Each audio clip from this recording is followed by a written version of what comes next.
Hello दोस्तों, स्वागत है आप सभी का हमारे YouTube चैनल एग्जाम बार में। हम लोग जो है मॉडर्न हिस्ट्री कवर कर रहे थे और वहां से हम लोगों ने कई इंपॉर्टेंट टॉपिक को कवर कर लिया है। जैसे हम लोगों ने गवर्नर जनरल से जितने भी इंपॉर्टेंट पॉइंट होते हैं उसको हम लोगों ने कवर कर लिया है। उसके बाद हम लोग ने काल क्रमेण से प्रश्न आते हैं एग्जाम में, आपने देखा होगा। तो यहां पे जितने भी इंपॉर्टेंट घटनाएं हुई थी आधुनिक भारत में उसको भी हम लोगों ने कवर कर लिया है। हम लोगों ने कांग्रेस से संबंधित इंपॉर्टेंट जितनी भी मीटिंग्स थी और उससे संबंधित जितने भी फैक्ट थे उसको भी हम लोगों ने कवर कर लिया है। हम लोगों ने सामाजिक धार्मिक सुधार भी कवर कर लिया है। ऐसे ही हम लोगों ने जन विद्रोह जनजाति विद्रोह कवर किया है। हम लोगों ने क्रांतिकारी घटनाएं भी कवर कर लिए हैं। तो मतलब कि मेरे कहने का कुल मतलब यह है कि ऐसे ही हर एक टॉपिक को अलग अलग आपको नोट पॉइंट पे मेंशन करके आप लोग को रिवीजन करना चाहिए और यही एक तरीका होता है अच्छे रिवीजन का। तो अभी तक हम लोगों ने जितने भी टॉपिक कवर किए हैं इसमें से आपको कई प्रश्न जो है एग्जाम में देखने को मिल सकते हैं। अभी हम आधुनिक भारत में 2-3 लेक्चर और लेके आएंगे जिसमें जो कि आपका जो है जितने भी युद्ध हुए हैं, हमारे जितने भी युद्ध हुए हैं आधुनिक भारत के इतिहास में और जितनी भी संधियां हुई हैं इससे भी एग्जाम में अक्सर जो है प्रश्न देखा गया है। तो इसको भी हम लोग कवर करेंगे। और आज जो हम लोग कवर करने वाले हैं वो हम कवर करने वाले हैं उत्तरवर्ती मुगल शासक। इससे भी जो है ये भी जो है आयोग का बहुत ही इंपॉर्टेंट मतलब कि जो है फेवरेट सेगमेंट है। यहां से भी प्रश्न आते हैं। जैसे वो सीधे सीधे कालक्रम पूछ लेता है कि उत्तरवर्ती मुगल शासकों का सही क्रम क्या है शासक बनने का। अब जैसे बहादुर शाह हैं, आपको पता होना चाहिए कि बहादुर शाह के बाद जो है जहांदार शाह का जो है शासन आता है। जहांदार शाह के बाद जो है मोहम्मद शाह का शासन आता है। तो ये जो क्रम होता है ये तो आपको पता होना चाहिए। मोहम्मद शाह के बाद अहमद शाह का शासन आता है। तो ये क्रम एग्जाम के लिए बहुत इंपॉर्टेंट होगा। और अभी हम लोग जो है इन्हीं शासकों से संबंधित जितने भी इंपॉर्टेंट फैक्ट होंगे जो एग्जाम में आ सकते हैं इसको हम लोग रिवीजन करेंगे। तो चलिए शुरू करते हैं उत्तरवर्ती मुगल शासक। और बहुत ही ये इंपॉर्टेंट सेशन होने वाला है।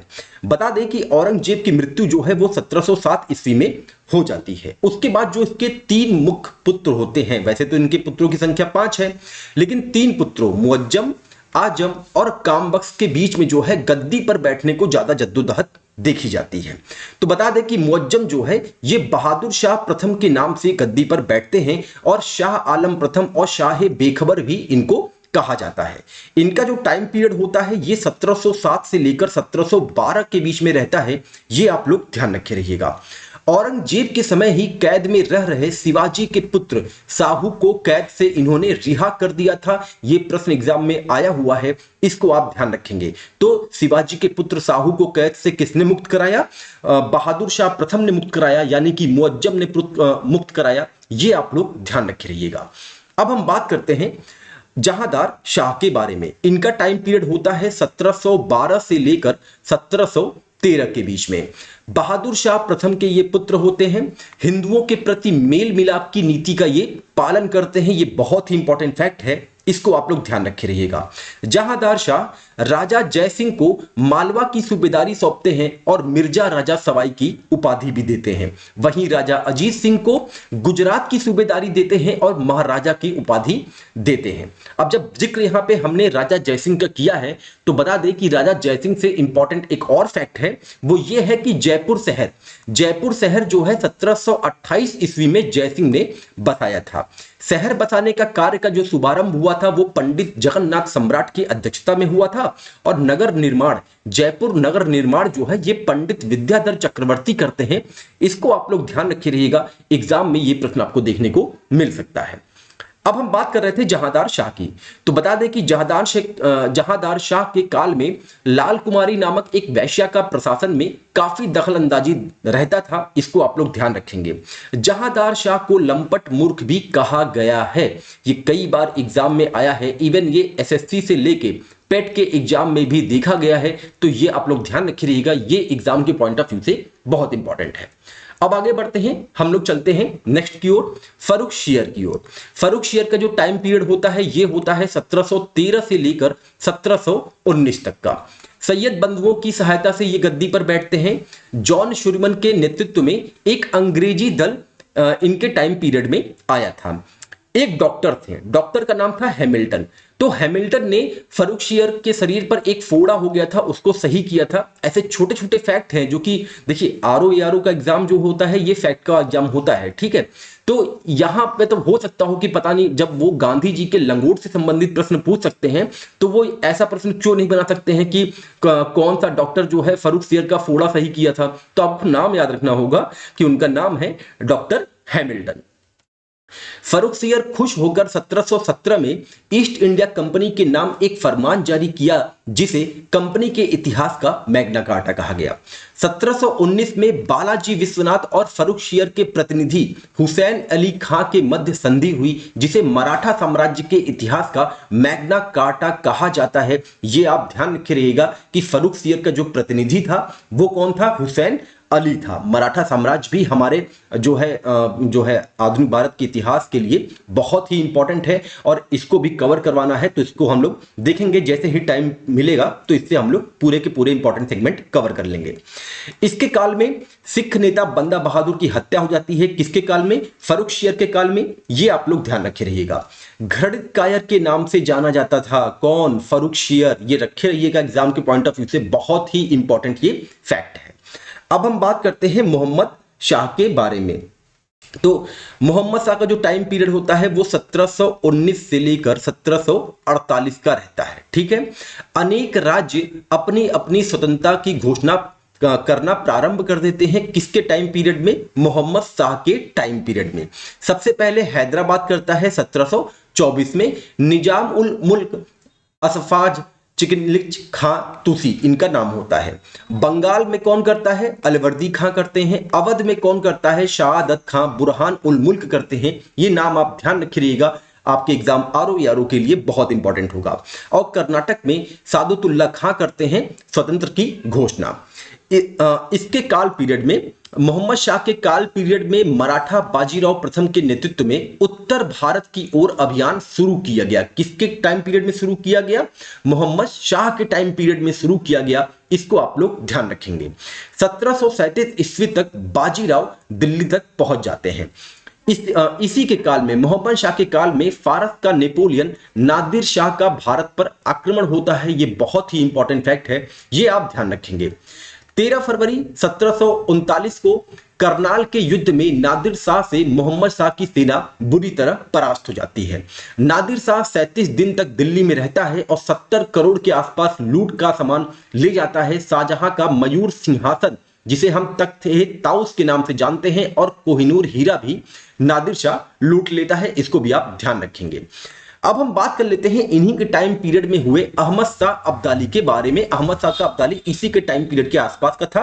1747 से लेकर 1767 के बीच में वो भारत पे कई बार आक्रमण करता है और इसे दुर्रे दुरानी यानी कि युग का मोती भी कहा जाता है अहमद शाह अब्दाली को। ये आप ध्यान रखेंगे। पहला आक्रमण 1747 में हुआ था। मानपुर या सरहिंद के इस युद्ध में मोहम्मद शाह के शहजादा अहमद शाह को इस फारसी आक्रमणकारी को पराजित कर दिया था। मोहम्मद शाह के काल में संगीत का सर्वाधिक विकास हुआ, इसीलिए इसको रंगीला के नाम से जाना जाता है। यह आप ध्यान रखेंगे।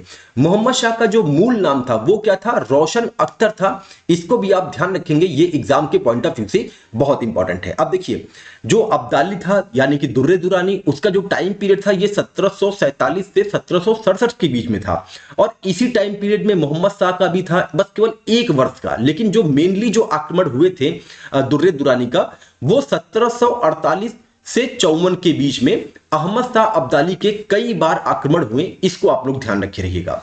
आलमगीर द्वितीय के बारे में बता दें। आलमगीर द्वितीय का जो टाइम पीरियड होता है ये 1754 से लेकर 1759 के बीच का रहता है और इसके काल में 1757 में प्लासी का युद्ध हुआ था। इसको आप लोग ध्यान रखे रहिएगा। अब देखिए, इतने यहां पे उत्तरवर्ती मुगल शासक हैं, तो हो सकता हो कि बीच बीच में किसी का नाम मिस करके वो किसी और का नाम डाल दे, तो वहां पे आपको कंफ्यूज नहीं होता है। वो क्रम आपको वैसे ही याद रखना है जैसे आपने याद किया हुआ है। शाह आलम द्वितीय के बारे में बता दें कि 1759 से लेकर 1806 तक का टाइम पीरियड इनका रहता है। इनका जो मूल नाम होता है वो अली गौहर रहता है, ये आप ध्यान रखेंगे। इनके काल में 1760 में वांडीवाश का युद्ध होता है। कब होता है? 1760 में होता है। 1761 में पानीपत का तीसरा युद्ध होता है, किसके टाइम पीरियड में? शाह आलम द्वितीय के टाइम पीरियड में। 1764 में बक्सर का युद्ध भी होता है शाह आलम द्वितीय के टाइम पीरियड में, ये आप ध्यान रखेंगे। अब आता है नेक्स्ट शासक जिसका नाम है अकबर द्वितीय। इनका जो टाइम पीरियड होता है वो 1806 से लेके 1837 के बीच में रहता है, ये आप ध्यान रखेंगे। अंग्रेजों के संरक्षण में बनने वाला ये पहला मुगल बादशाह था, इसको आप ध्यान रखें, ये बहुत ही इंपॉर्टेंट फैक्ट है। इसके काल में तीसरा आंग्ल मराठा युद्ध होता है 1817 से 18 तक, और इसने राजा राम मोहन राय को राजा की उपाधि दी थी, क्योंकि पेंशन से संबंधित समस्याओं को ब्रिटिश के सामने किसने रखा था? राजा राम मोहन राय ने रखा था, जैसा कि हम लोगों ने धार्मिक सुधार आंदोलन में भी चर्चा किया था। बहादुर शाह द्वितीय जफर, इनका जो टाइम पीरियड होता है ये 1837 से 58 के बीच का रहता है। अब इनके बारे में क्या क्या फैक्ट हैं उसको देख लेते हैं। मुगल वंश का अंतिम शासक ये होते हैं। इसके काल में 1857 की क्रांति होती है और विद्रोहियों ने क्रांति का नेता इनको बना दिया जाता है। अंग्रेजों ने हुमायूं मकबरे से गिरफ्तार कर इसे रंगून निर्वासित कर दिया था, जहां पे 1862 में इसकी मृत्यु हो जाती है। तो याद रखिएगा कि बहादुर शाह द्वितीय का जो मृत्यु हुई थी वो कहां हुई थी? रंगून में हुई थी।